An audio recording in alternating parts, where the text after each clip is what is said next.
what a Super Sunday team. What a Super Sunday.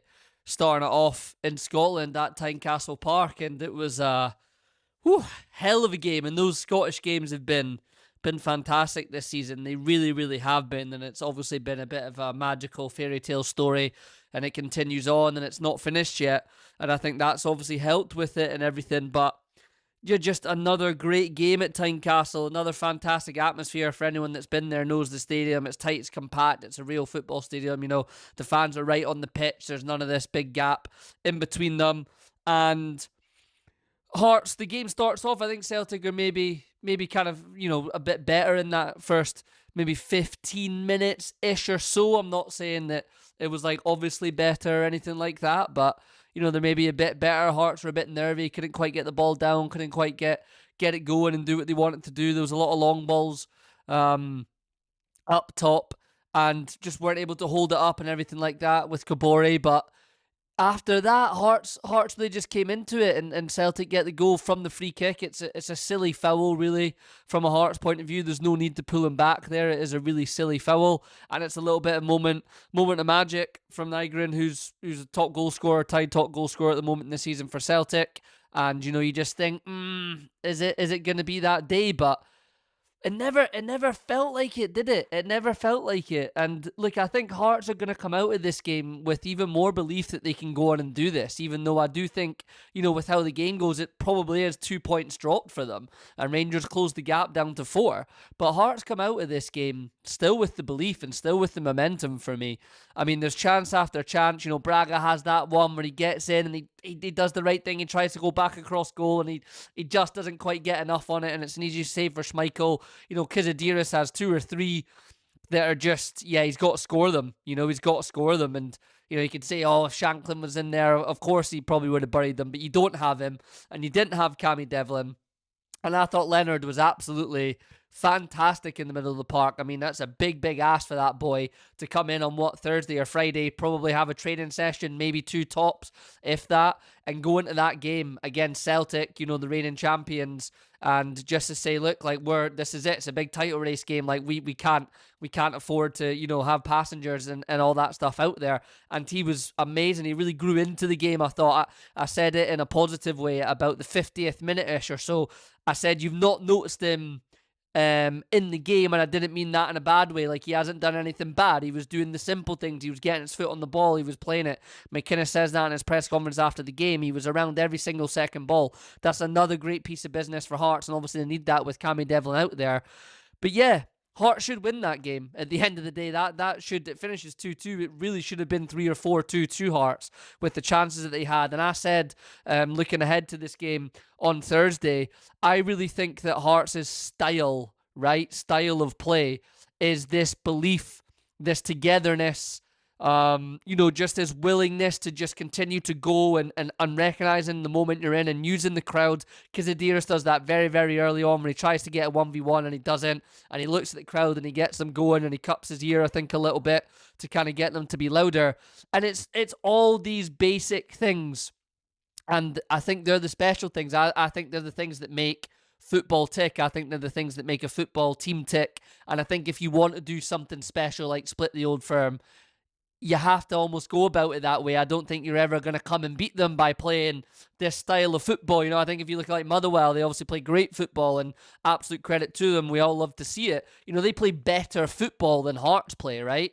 But I don't think they have that same magic to them that Mcinness has brought through to Hearts. So really, really impressive. I think Celtic, time wasting and everything like that at the end, going down to 10 men, which I'll get onto in a second with the red card. Celtic never get red cards, but I love that. You play the narrative, you play the media game a little bit, as long as you're clever playing it, and it's absolutely spot on. And I think Celtic, were trying to get out there with the point. They knew they were really up against it.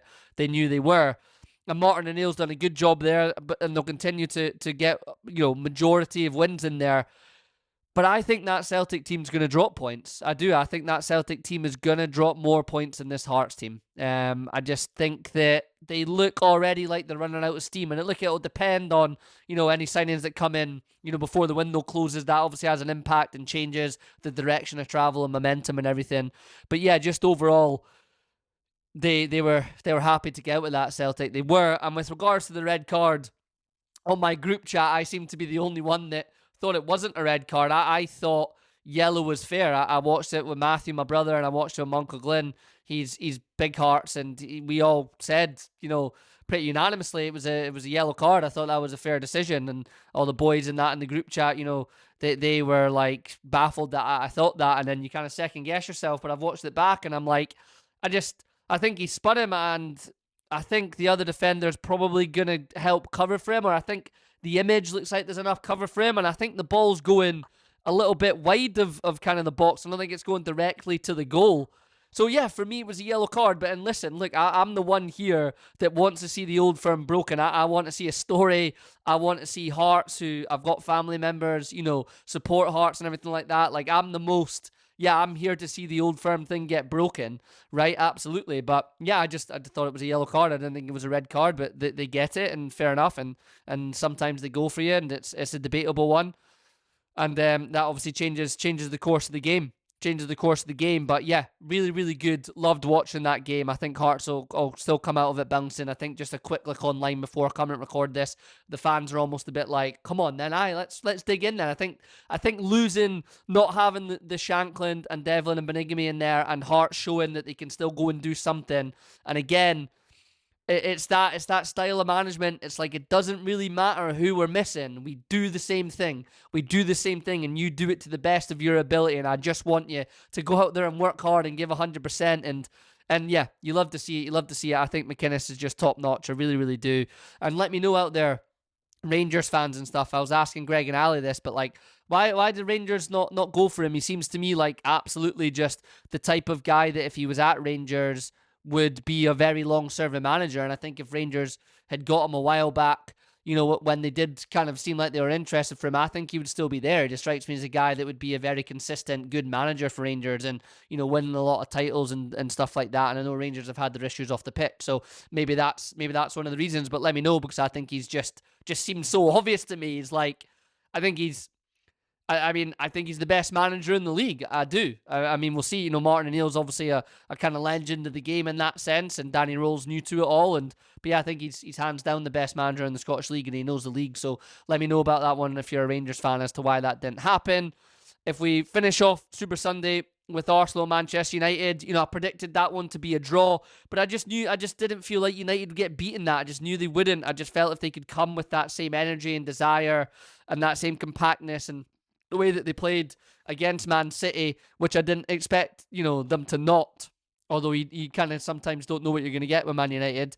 And I felt that they came with that again. They would just frustrate Arsenal. And again, for Arsenal, it's an own goal and another set piece one. And I'm trying to think, watching the game, like, yeah, there's a few good saves from Lamens. Arsenal definitely don't struggle as much to say like Liverpool do, for example, when a team is compact in defence. Like they create a little bit more. They're happy to shoot from outside the edge of the box and all of that type of stuff. Like, it's not like they are absolutely dreadful to watch in that case, but it just feels like they struggle to pick the lock. I just don't think they do. I don't think that's how they're coached. I don't think that's what they play for. I don't think that's their style. I think Arteta's showing that, and Eze's kind of just coming off the bench again, and there was a bit of that freedom and letting them go a little bit when Eze first come in, but he's reverted back to type. He's reverted back to, I think, the reality of who he still is at its core, and he'll maybe adapt and evolve as a manager as time goes on, especially maybe if they don't get over the line here. But yeah, I just felt United would get something, and I think, they just played, for me, just very similar to City. It was like, we're happy not to have the ball, and they worked very hard off it, and Bruno combining very well with Dorgu up there on the left wing. I mean, I hate to say all this about Manchester United, but just all makes sense, doesn't it? I know it's only 2 games, but it just, Dorgu just his characteristics and his style of just being, just very kind of ferocious and very direct at running at people, is kind of being like a left winger and letting him get involved and get close to Mbeumo and play off him. And the goal is just, VAR disallowed that. I would have been fuming. Just as a football fan. I put my video up about why don't people shoot from outside the box anymore. That's a goal of the season contender. What a hit, son. Great little play between him and Bruno for the goal. And then Cunha's obviously winners from the edge of the box too. He's got loads of time and space. A couple of touches, shapes it up. That's a Cunha special, isn't it, to bend it in there. And I don't know. Let me know what you think. I mean, I missed maybe the first 15, 20 minutes of it because, I wanted to finish the end of the Hearts game, but I think that felt like United probably deserved that. I really do think they did, and fair play to Michael Carrick again. And, City and Arsenal, and they're the easy ones to get up for, so now when the run gets a little bit easier, can he continue to do that? And teams that won't maybe come at United as much, that'll be a different style. United will need to be a bit more on the front foot, so how can he adapt to it? But I hate to say it, but fair play to Michael Carrick, fair play to Man United, and they're in a better position than my team, Liverpool, are at the moment. And before I finish off with them, it's an interesting one in the title race. City get that win against Wolves, Semenyo gets a goal, and he feels like he's been at City for years, right? He's hit the ground running, absolutely works there. Gahey coming in, that's going to make the defence more solid while they've got injuries. So yeah, I would be worried if I'm Arsenal. I would be worried if I'm Arsenal with City, because as soon as Haaland starts putting those in the back of the net, they've added the goals of Semenyo in there, which is just something they've not had. I've said that a lot, like Savinho and Doku and stuff. Good players, but they don't have a lot of threat. They're not killers. They don't have goals. Semenyo's a killer. He's got goals. So Arsenal fans, let me know what you guys are feeling and how you're thinking about this. There's obviously still a long way to go when you're top, and you're going to continue to get wins. But yeah, that narrative again, if you don't run away from it, are you going to bottle it? And that's going to be there. And fair play to Manchester United, as I said. And let's see how the title race continues to go. We'll finish off with Liverpool, and I'm going to do something tomorrow where I want to look at Alan Shearer going over some things on Match of the Day, a clip from Twitter, and I'll do that as a separate short video.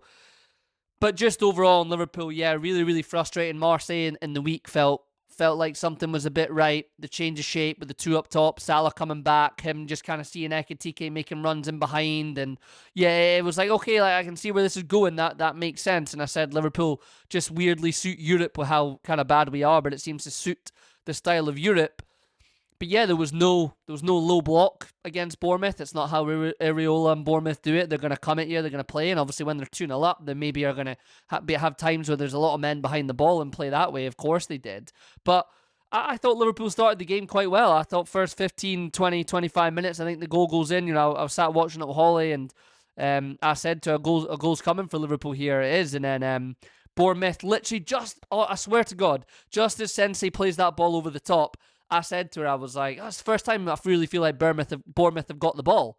Think over the top. Van Dijk does what he does. It's not good enough from him. He's, absolute legend, right? Absolute legend. For me, one of the greatest centre-backs that we've seen in the league and potentially in the game. I think he's in the conversation with Ferdinand and Terry, and I won't hear anything different. I'm not saying he's number one, but I think he's in the mix, and then you can pick from there for me. But he's dipped off this season. I don't think it helps that the team's a bit chaotic and it's not in a good spot, but there's been a dip from him this season. I think it's fair and okay to say that, and I think he would probably say that himself. I think he would know that deep down. And yeah, it's just poor from him for the goal. It just is. And then Bournemouth go 1-0, and then it's kind of like a weird kind of 5 to 7 minute period, and they make it 2-0. Well, Gomez being off the pitch and running in behind Kirkez. But again, I talked about Cunha's goal. You talked about Dorgu's goal. Seeing Kizadiris in the Hearts game, and some other players in the Hearts game. Spittle hits the bar. When I talked about that, it's like no one has a shot from the edge of the box. It's almost this kind of concept of this Pep Guardiola ideology Slot's gone for, where it's this perfect goal. And I think maybe part of it's maybe just confidence, but there was lots of times where I think Vert could shoot. I think Gravenberch should shoot. I think Jones should shoot. It doesn't matter if it doesn't go in, man. You don't know what's going to happen. Hits the bar, comes back to someone, taps it in, but shoot, it lifts the crowd, it lifts you. You can't just walk it in. I don't think we're that team, and I don't think the game as a whole is there. I think there's it's just wrong, and I think I'll dive into it a little bit more tomorrow when I do a smaller video. But we're lacking killers. Speaking of Van Dijk not being himself, Mo Salah is not himself at all, and that's fine. It comes to an end for everybody, and everybody dips, and you're never gonna be that, where you are, and that it's legendary status for them. And I'm not saying don't play them or anything like that. I think both should start at the end of the day, and we don't really have anyone else that should start for Salah anyway. So both start, and you play with it, and you go from there. But he's not a killer, and Liverpool are lacking killers. Cody Gakpo's not a killer. He's not a starting Premier League attacker for me. He's good to have it. He's more than good to have in the team, in the squad, right? Like, he's good.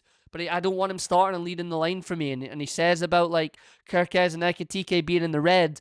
And I think the thing that catches him out with that for me is a little bit of a bullshit, is, like, you've had Andy Robertson there. Like, so if Kirkez, for example, is in the red, Robbo, okay, isn't the same guy either. That's absolutely fine. But Robbo can play in games. You can start Robertson in games. Or bring him on in 60 or something for Kirkez if you're worried about that. Like, I think there's red zone stuff as well. Like, come on, man. Like, I know we've got a lot of injuries and stuff like that, but you've got to just play. Like, let them play. They're football players. They're athletes. You know, they're fit. Play it. Go for it. If Kirkez gets injured, all right, but Robbo is there. I know there's talk of him going, but yeah, I just don't know. He's got to start Ekitike for me. Like, surely he can at least play 50 to 60, man. Come on, we're in February. I know he's just come back from, like, a rest and all that, and there's always things that I'm not privy to, like, we're not privy to, but he's got to start. He's got to start. I think with how blunt Arne Slot is, this is how I'll finish it off with this, and this is the point I'll make on this video. I think with how blunt Arne Slot is and his kind of demeanor and his kind of coldness is, it's maybe unfair to say just from seeing him, in interviews and press conferences and stuff like that. But when you want to settle on like an 11, and you've seen Jurgen Klopp do it a lot, you see Arteta do it a lot, Pep Roulette, like Mcinness does it for Hearts right now, for taking, examples now. And like, it's fine when you're winning and stuff like that, but doesn't seem like the type of manager to me that, like, when Endo needs to come on for Gomez or now Robbo needs to come on for Kerkez, like, it kind of feels like, oh, like, can you come on and help me now? I need you now. But when they're not needed, it feels just a little bit left out in the cold. And that style of management just doesn't work. Like, even when you're winning, people aren't going to like it. It makes it easier. And, maybe I'm totally off. Maybe he's not like that at all. But that's just kind of the vibe I get. So I'll leave it with that.